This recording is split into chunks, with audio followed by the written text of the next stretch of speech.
మకరందం, ఆయన మాటల జీవపు ఊట, ఆయన మాటల సారాంశం, ఆయన మాటల మహత్యం మన మధ్యలో మెదులుతుండాలండి. ఆనాడే మనము ఆయన యందు ఉండగలుగుతాం. నేను ఇంకా ఖచ్చితంగా చెప్పాలంటే, ఆయన మాటలు గుండెల్లో లేని వ్యక్తి ఆయన యందు నిలిచి ఉండలేడండి.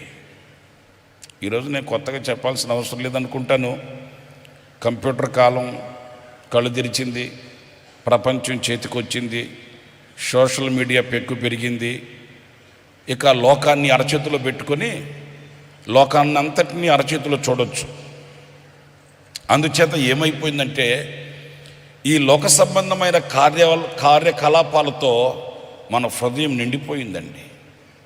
దేవుని వాక్యానికి తావు లేదు, దేవుని వాక్యానికి చోటు లేదు, దేవుని వాక్య ధ్యానానికి సమయం లేదు.